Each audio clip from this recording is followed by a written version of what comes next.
Le titre de mon message, c'est « Quel est ton territoire de combat ?» Ou du moins, où est ton territoire de combat? On a tous des territoires de combat dans notre vie, et puis je vais vous expliquer ce que c'est. Alors souvent, il nous arrive toutes sortes de choses dans notre vie, et on ne comprend pas pourquoi ça nous arrive, n'est-ce pas? On ne comprend pas pourquoi on est touché avec certains enfants, on est touché avec ci ou avec ça, peu importe, mais on ne comprend pas. Mais notre territoire de combat, c'est l'endroit où Dieu va t'équiper. C'est l'endroit où Dieu va former ton cœur, va te former, va t'équiper, où l'Esprit de Dieu va t'enseigner dans les voies du cœur du Père. Comprenez?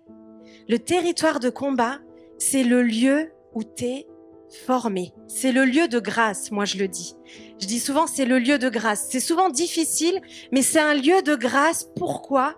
Parce que Dieu va pas t'emmener à la guerre sans être équipé. Amen?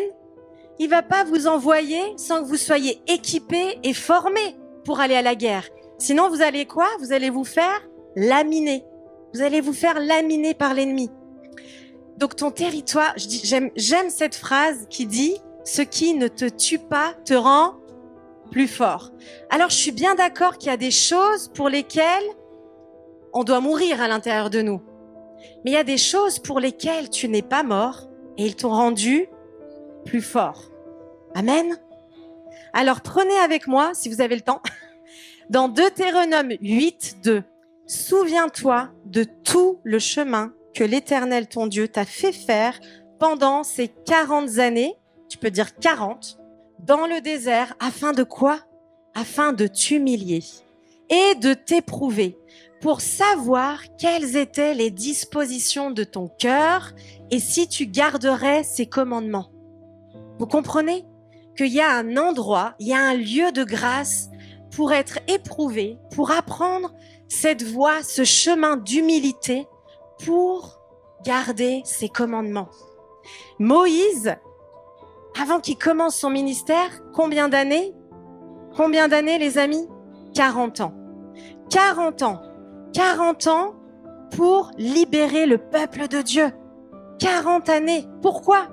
Parce qu'il est né en Égypte. Il fallait qu'il soit déformaté.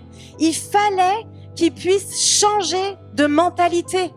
Il fallait qu'il puisse changer son regard, sa manière de voir, sa manière de penser.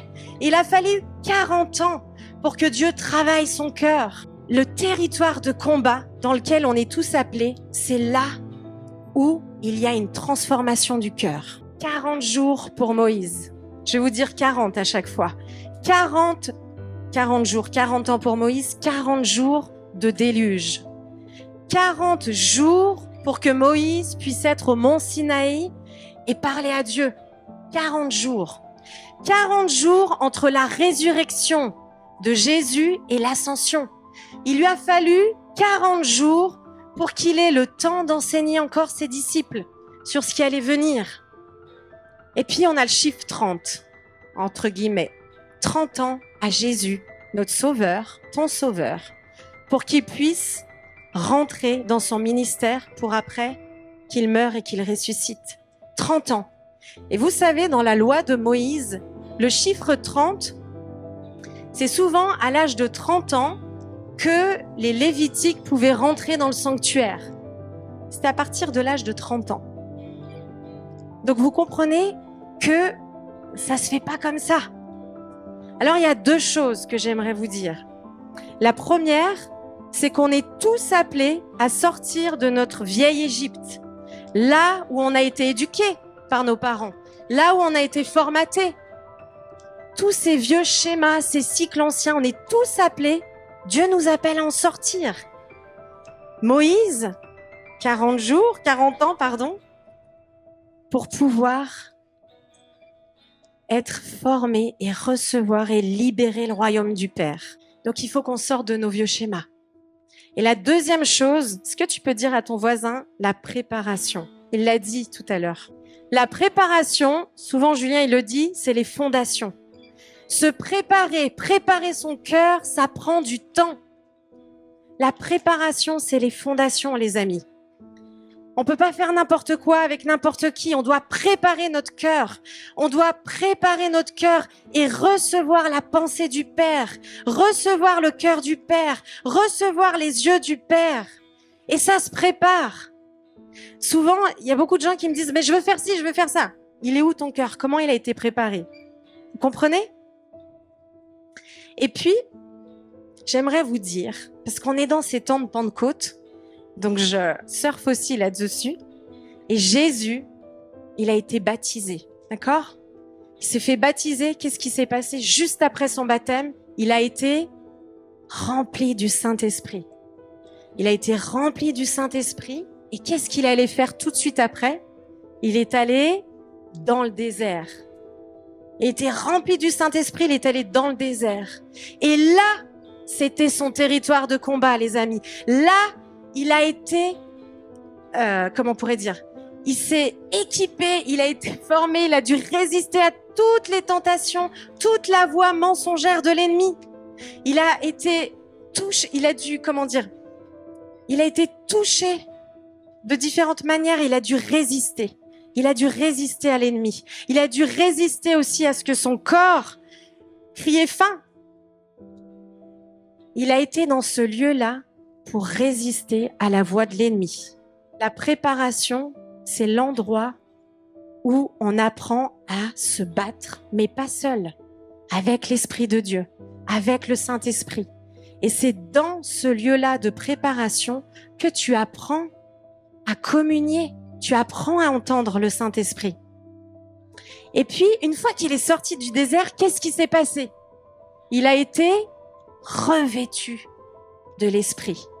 Il a été rempli du Saint-Esprit avant et après il a été revêtu du Saint-Esprit. Il a été revêtu de sa puissance. Donc, revêtu du Saint-Esprit, ça veut dire quoi? Ça veut dire il a reçu le vêtement d'autorité de la puissance du Saint-Esprit. Et après, il a fait quoi? Il est retourné en Galilée. Ça veut dire qu'il était déjà allé, mais il s'était rien passé. Il est retourné en Galilée. Qu'est-ce qu'il a fait? Des prodiges, des miracles, des guérisons. Il a délivré, il a sorti les captifs, il a libéré, il a amené son royaume. Mais il fallait qu'il soit revêtu de l'autorité, de la puissance du Saint-Esprit. Et souvent, les chrétiens, on reste que à « je veux être rempli du Saint-Esprit, je veux rester dans toutes ces choses-là, dans mon identité, je veux toi, moi. » Alors qu'il y a une autre étape, c'est qu'à un moment donné, quand ton cœur est préparé, il n'y a pas d'ordre. Mais pour vous dire, Dieu veut nous revêtir de la puissance de son esprit. Pas pour nous. Les dons de l'esprit sont pas pour nous, les amis. Ils sont là pour le révéler lui seul. Ils sont là pour que sa gloire soit révélée. Être revêtu de la puissance du Saint-Esprit, c'est pour que son royaume soit révélé. C'est pour que lui soit révélé. On n'est pas là pour nous. Alors oui, il y a un travail à faire sur nous-mêmes. Puis on a la grâce d'avoir le Saint-Esprit. Mais on a besoin d'être revêtu de la puissance du Saint-Esprit.